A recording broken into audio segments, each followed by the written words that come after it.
산으로 올라가는 아들 등에 업힌 어머니. 이제는 죽는 줄 알고 눈물 흘렸는데 구독과 좋아요는 다음 작품에 큰 힘이 됩니다. 어머니, 조금만 참으십시오. 아들은 숨을 몰아쉬며 한 걸음 한 걸음 산을 올랐다. 70을 훌쩍 넘긴 어머니는 아들의 등에 몸을 맡긴 채 아무 말도 하지 못했다. 해는 이미 산등성이 너머로 기울었고 산새들마저 둥지를 찾아 날아가고 있었다. 사람이 다니는 길은 오래전에 끝났다. 아들이 향하는 곳은 짐승 발자국만 남아있는 깊은 산속이었다. 어머니는 떨리는 손으로 아들의 어깨를 꼭 붙잡았다. 그래, 이제 알겠구나. 눈을 감자 뜨거운 눈물이 흘러내렸다. 짐이 되었구나. 남편이 세상을 떠난 지 25해. 하나뿐인 아들을 키우겠다는 생각 하나로 살아온 세월이었다. 그러나 이제 늙은 몸은 병까지 얻었다. 죽 한 그릇도 제대로 넘기지 못했고 밤이면 기침이 끊이지 않았다. 의원은 조용히 고개를 저었다. 준비를 하시는 것이 좋겠습니다. 그 한마디가 아들의 마음을 얼마나 무너뜨렸는지 어머니는 알고 있었다. 그래서 원망하지 않았다. 오히려 미안했다. 자신 때문에 아들의 삶까지 무너지는 것이 더 괴로웠다. 아들은 말이 없는 아이였다. 어릴 적부터 그랬다. 기쁜 일이 있어도 크게 웃지 않았고 슬픈 일이 있어도 눈물을 보이지 않았다. 대신 묵묵히 움직이는 아이였다. 어머니는 그런 아들의 등을 바라보며 속으로만 중얼거렸다. 미안하다. 이제는 나를 놓아도 된다.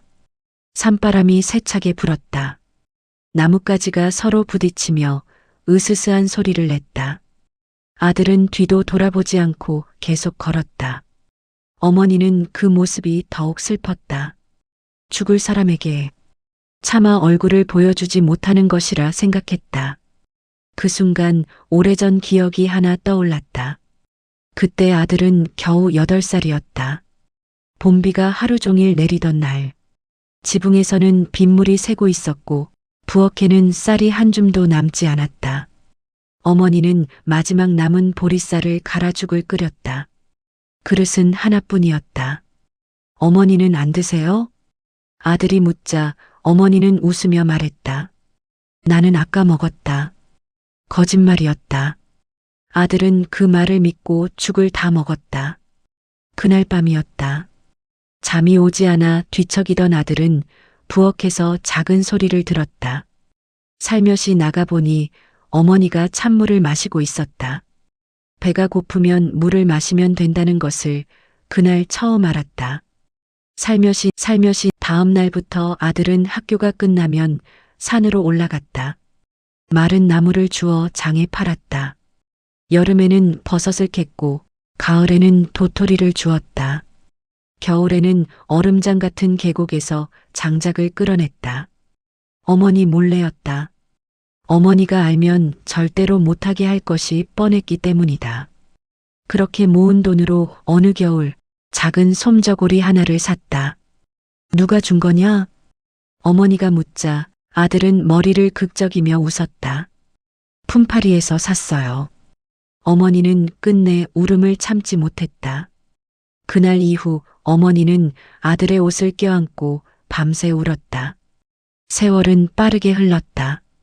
아들은 글재주가 뛰어났다. 훈장도 혀를 내두를 만큼 총명했다. 마을 사람들은 입을 모아 말했다. 저 아이는 틀림없이 큰 인물이 될 것이다. 하지만 운명은 사람을 쉽게 놓아주지 않았다. 과거를 준비하던 해, 큰 가뭄이 들었다. 노는 갈라졌고 밭은 메말랐다. 먹을 것이 없어지자 아들은 책을 덮었다. 어머니를 굶길 수는 없었다. 그날부터 그는 다시 산으로 올라가기 시작했다. 약초를 캐고 장작을 팔고 나무를 베며 하루하루를 버텼다. 어머니는 그런 아들을 볼 때마다 가슴이 찢어졌다. 나무를 미안하다. 나무를 그 말밖에는 할 수 없었다. 그러나 아들은 늘 같은 대답을 했다. 어머니, 미안하다는 말씀은 이제 그만하십시오. 저는 지금도 어머니 덕분에 살아 있습니다. 그 말을 들을 때마다 어머니는 마음속으로 다짐했다. 내가 먼저 떠나야 한다. 그래야 저 아이가 산다. 하지만 그날은 생각보다 빨리 찾아왔다. 병은 하루가 다르게 깊어졌고 아들은 어느 날부터 밤마다 홀로 산을 오르기 시작했다. 무거운 짐을 지고 올라가고 빈 지게를 메고 새벽에 내려왔다. 마을 사람들은 수군거리기 시작했다. 무언가 숨기는 게 틀림없어. 설마 병든 어머니를 산에 버리려는 건 아니겠지? 그 소문은 바람보다 빨리 퍼져나갔다. 아들은 아무 말도 하지 않았다. 그리고 오늘 마침내 어머니를 등에 업고 깊은 산으로 향하고 있었다. 어머니는 조용히 눈을 감았다. 아들의 등을 타고 흐르는 뜨거운 땀이 등을 적셨다. 그 땀이 마지막 이별의 눈물처럼 느껴졌다. 산길은 점점 험해졌다. 가느다란 달빛만이 바위와 나무 사이를 희미하게 비추고 있었다. 아들은 한 번도 어머니를 내려놓지 않았다. 숨소리는 거칠어졌고 옷은 땀으로 흠뻑 젖었다. 가끔 발을 헛디뎌 휘청거리기도 했지만 다시 이를 악물고 걸음을 옮겼다. 어머니는 등을 타고 전해지는 아들의 떨림을 느꼈다. 저 아이도 힘들겠지. 하지만 이제는 미안하다는 말조차 입 밖으로 나오지 않았다. 잠시 후 아들이 처음으로 걸음을 멈추었다. 바위에 손을 짚고 깊은 숨을 몰아쉬었다. 어머니는 조용히 입을 열었다. 이제 내려놓아라. 아들은 아무 대답도 하지 않았다. 나 때문에 내 인생까지 무너지게 할 수는 없다. 여전히 대답은 없었다. 잠시 숨을 고른 아들은 다시 어머니를 업고 산길을 올랐다. 그 침묵이 어머니의 가슴을 더욱 저미게 했다. 차마 말을 못하는구나. 눈물이 다시 흘러내렸다. 그날 오후 마을에서는 또다시 수군거림이 이어지고 있었다. 결국 데리고 올라갔다더라. 깊은 산이라던데. 요즘 같은 세상에 역병도 아니고 병든 노인을 누가 끝까지 모시겠나. 몇몇은 혀를 찼다. 그러나 아무도 직접 아들에게 묻지는 못했다. 평소에 그는 효성이 지극하기로 이름난 사람이었다. 어머니가 시장에 나가면 늘 먼저 짐을 받아들었고 추운 겨울이면 새벽마다 방 아궁이에 불을 지펴 놓았다. 그런 아들이기에 사람들은 더욱 이해하지 못했다. 사실 아무도 몰랐다. 몇 달 전부터 아들이 매일 밤 산을 오르던 이유를. 해가 지면 그는 빈 지게를 메고 산으로 들어갔다. 새벽이 가까워질 무렵이면 무거운 짐을 지고 내려왔다. 장작만이 아니었다. 약초도 있었고 기와도 있었고 집단도 있었다. 며칠 뒤에는 작은 문짝 하나를 메고 올라가는 모습까지 보였다. 마을 사람들은 이상하게 여겼다. 도대체 산속에서 뭘 하는 거지? 하지만 그는 누구에게도 설명하지 않았다. 어머니 역시 이상하게 생각한 적이 있었다. 요즘은 왜 그렇게 산을 자주 가느냐? 그러자 아들은 웃으며 말했다. 약초가 많이 나는 곳을 찾았습니다. 그 말에 어머니는 더 묻지 않았다. 아들이 자신을 안심시키려 한다는 것을 알았기 때문이다. 산길은 어느새 능선을 넘어가고 있었다. 차가운 바람이 불어오자 어머니는 몸을 떨었다. 아들은 자신의 두루마기를 벗어 어머니의 어깨를 감싸주었다. 그 순간 어머니는 참았던 말을 끝내 꺼내고 말았다. 나를 버리러 가는 것이냐? 산속은 갑자기 적막해졌다. 멀리서 부엉이 울음소리만 들려왔다. 아들은 걸음을 멈추었다. 한동안 아무 말도 하지 않았다. 어머니는 그 침묵이 곧 대답이라고 생각했다. 그래, 맞구나. 어머니는 조용히 눈을 감았다. 괜찮다. 원망하지 않는다. 나는 이미 오래 살았다. 내가 살아야 한다. 아들의 어깨 위로 따뜻한 눈물이 한 방울 떨어졌다. 그러나 그 눈물은 어머니의 것이 아니었다. 아들의 눈에서 흘러내린 것이었다. 그는 이를 악물고 다시 걷기 시작했다. 어머니는 그 사실을 알지 못했다. 한참을 더 올라가자 멀리 희미한 불빛 하나가 보이기 시작했다. 어머니는 흐릿한 눈으로 그 불빛을 바라보았다. 산속에 집이 있다고? 가까이 갈수록 불빛은 점점 선명해졌다. 낡았지만 정갈한 초가 한 채. 굴뚝에서는 따뜻한 연기가 피어오르고 있었고 마당에는 잘 말린 약초들이 가지런히 널려 있었다. 문 앞에는 백발이 성성한 노인이 등을 돌린 채 절구에 약재를 찍고 있었다. 아들이 조심스럽게 무릎을 꿇었다. 스승님, 노인은 천천히 몸을 돌렸다. 깊은 세월이 새겨진 얼굴이었다. 그는 어머니를 바라보더니 조용히 미소를 지었다. 드디어 모시고 왔구나. 순간 어머니는 아무 말도 하지 못했다. 버려질 것이라 믿었던 산길 끝에서 자신을 기다리고 있는 사람이 있다는 사실을 믿을 수 없었다. 노인은 아들에게 다가와 등을 토닥였다. 수고했다. 이제부터는 내가 맡으마. 그 말을 듣는 순간 아들은 그동안 억눌러 왔던 숨을 길게 내쉬었다.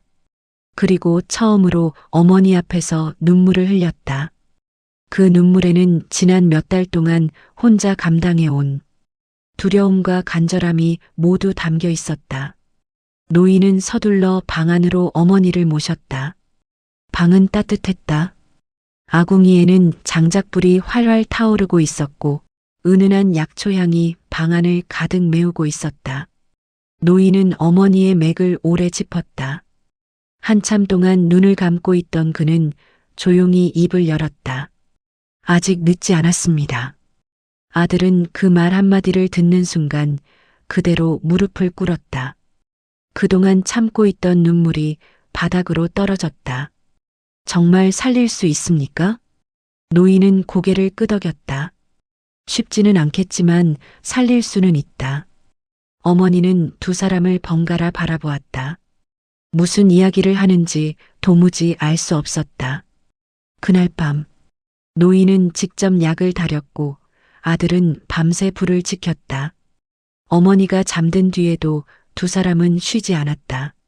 새벽녘이 되어서야 노인이 낮은 목소리로 말했다. 이제 말해드려라. 아들은 한동안 입을 열지 못했다. 그러다 천천히 어머니 앞에 무릎을 꿇었다. 어머니, 죄송합니다. 많이 무서우셨지요. 어머니는 힘없이 웃었다. 나는 나를 버리러 가는 줄 알았다. 그 말에 아들은 끝내 얼굴을 감싸쥐었다. 차마 말씀드릴 수가 없었습니다. 몇 달 전 아들은 의원에게서 어머니의 병이 깊어졌다는 말을 들었다. 평범한 약으로는 어렵소. 산 너머에 은거하는 명의가 한 분 계시지만 사람을 좀처럼 만나지 않소. 그 말을 들은 날부터 아들은 매일 밤 산을 올랐다. 처음에는 명의를 만나기 위해서였다. 하지만 노인은 쉽게 마음을 열지 않았다. 사람의 목숨을 돈으로 사려는 자는 돌려보낸다. 권세를 믿고 오는 자도 돌려보낸다. 아들은 아무 말 없이 다음 날도 올라갔다. 그 다음 날도 비가 와도 눈이 내려도 한 번도 빠지지 않았다. 어느 겨울밤이었다. 노인은 산길에 쓰러져 있는 아들을 발견했다. 등에는 약초와 장작이 가득 실려 있었다. 노인이 물었다. 왜 이 고생을 하느냐? 아들은 조용히 대답했다. 제 어머니를 살리고 싶습니다. 살릴 수만 있다면 평생이라도 이 산에서 일하겠습니다. 노인은 다시 물었다. 벼슬을 준다면? 싫습니다. 금은 보화를 준다면? 필요 없습니다. 무엇이 가장 소중하냐? 아들은 망설이지 않았다. 어머니입니다. 그 한마디에 노인은 긴 한숨을 내쉬었다. 내가 사람을 잘못 보았구나. 그날부터 노인은 아들에게 약초를 가르쳤다. 병을 고치는 법을 가르쳤다. 그리고 무엇보다 사람을 살리는 마음을 가르쳤다. 아들은 낮에는 약초를 캐고 밤에는 산속 초막을 손수지었다.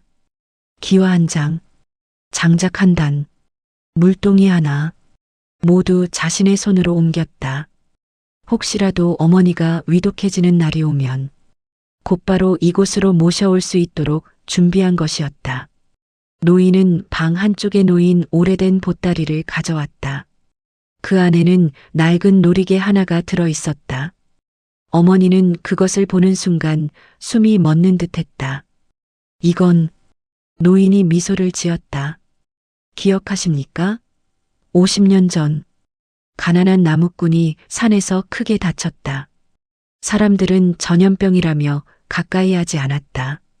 하지만 어린 처녀였던 어머니만이 자신의 도시락을 내어주고 상처를 씻어주었다. 며칠 동안 산을 오르내리며 그의 목숨을 살렸다. 그 나무꾼이 바로 지금의 노인이었다. 그때 받은 은혜를 평생 잊지 못했습니다. 언젠가 반드시 갚겠다고 마음먹었습니다. 노인의 눈가에도 눈물이 맺혔다. 그날 당신이 살린 목숨이 오늘은 당신을 살릴 차례가 되었습니다. 어머니는 아무 말도 하지 못했다. 흐르는 눈물만 손등 위로 떨어졌다. 석 달이 흘렀다. 기적처럼 어머니는 다시 걸을 수 있게 되었다.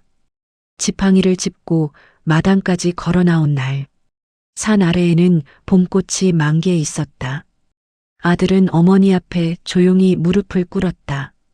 어머니, 이제 집으로 내려갑시다. 어머니는 아들의 얼굴을 오래 바라보았다. 주름 사이로 미소가 번졌다. 그날 나는 죽으러 가는 줄 알았다. 그런데 너는 나를 살리러 가고 있었구나. 아들은 말없이 어머니의 손을 잡았다. 그 손은 어린 시절 자신의 머리를 쓰다듬어 주던 바로 그 손이었다.